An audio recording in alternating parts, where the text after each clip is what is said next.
Bienvenue dans ce grand décryptage de l'écosystème immobilier de Vaudreuil-Soulanges. Aujourd'hui, on plonge au quart des données pour découvrir ce qui se trame réellement derrière tous ces panneaux à vendre et les avis de renouvellement de bail que vous voyez un peu partout. On va regarder ensemble la vraie réalité sur le terrain et croyez-moi, c'est fascinant. Au programme de notre analyse, on commence avec le refroidissement du marché, suivi du choc des évaluations municipales. Ensuite, on va jeter un œil à notre démographie en pleine mutation. On parlera de la réalité quotidienne des locataires pour finir sur ce qu'on appelle la crise de l'offre. Première étape, donc, le marché en refroidissement, avec un retour sur les données immobilières d'avril 2026. Regardez bien ce chiffre, moins 17 C'est pas rien. On parle d'une grosse baisse des ventes résidentielles par rapport à l'année d'avant, avec à peine 198 transactions conclues. On dirait bien que la folie furieuse qu'on a connue ces dernières années s'est vraiment calmée. C'est un sacré changement de rythme. Mais attention, c'est là qu'on frappe un vrai paradoxe. On s'attendrait à ce que les prix baissent, non? Eh bien, pas du tout.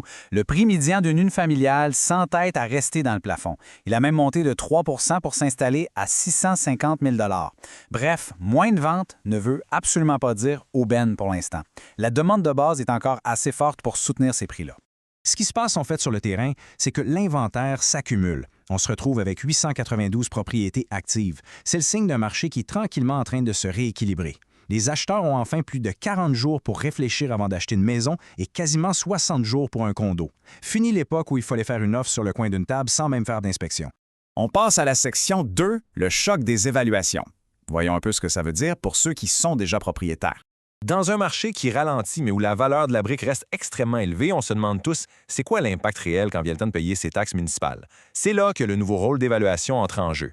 Et préparez-vous, parce que ça, c'est toute une onde de choc. À Vaudreuil-Dorion, l'évaluation moyenne vient de faire un bond de plus de 40 %. On passe d'environ 419 000 à près de 588 000 $. C'est massif.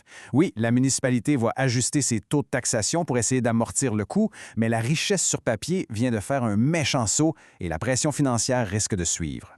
Troisième étape, une démographie en pleine mutation. Qui va chercher à se loger demain dans la région? Les projections sont super claires. D'ici 2041, on s'attend à avoir 14 % de population en plus dans Vaudreuil-Soulanges. C'est mathématique. Plus de gens égale une augmentation de la demande de base. Il va y avoir beaucoup plus d'habitants qui vont chercher un toit dans un marché qui, comme on vient de le voir, est déjà très tendu. Sauf que la vraie affaire, c'est que cette croissance-là n'est pas égale pantoute. Notre population vieillit. Et vite, le nombre de personnes âgées 65 ans et plus va faire un bond gigantesque de 46 %. Ça change complètement la donne. Les besoins en habitation d'un couple de retraités, ce ne sont pas les mêmes que ceux d'une jeune famille qui cherche une cour arrière. Et si on zoome au niveau local, c'est encore plus intense. Prenez l'Écoto, par exemple, qui s'attend à une hausse vertigineuse de 71 % de ces années. 71 %. Pendant ce temps-là, Saint-Zotique prévoit 43 % de plus de ménages en général. C'est littéralement la géographie et l'architecture de la région qui vont devoir s'adapter à ça. Ce qui nous amène à notre quatrième section, la réalité des locataires. Comment naviguer entre l'abordabilité et la précarité? C'est un fait qu'on ne peut plus ignorer. L'abordabilité s'est rendue extrêmement difficile. En ce moment, il y a 28,5 % des ménages locataires qui vivent dans des logements considérés comme inabordables. Concrètement, ça veut dire qu'ils mettent une part beaucoup trop grosse de leur budget juste pour avoir un toit. L'étau financier est serré pour près du tiers d'entre eux. En décortiquant les chiffres, on remarque quelque chose de très ciblé. Ce fardeau-là, il n'écrase pas tout le monde de la même manière. 84 % de ces ménages en difficulté sont des gens qui vivent seuls, et la grande majorité ont des revenus de faible à modeste. Ce sont donc ceux qui ont un seul salaire qui absorbent le choc de plein fouet. Puis c'est pas juste une question de prix, c'est aussi un manque d'espace physique. Parmi les locataires qui sont coincés dans des logements surpeuplés, 40 % sont des familles monoparentales. Imaginez le casse-tête, c'est l'exemple parfait d'une offre qui ne correspond pas du tout au budget ni aux besoins de ces familles-là.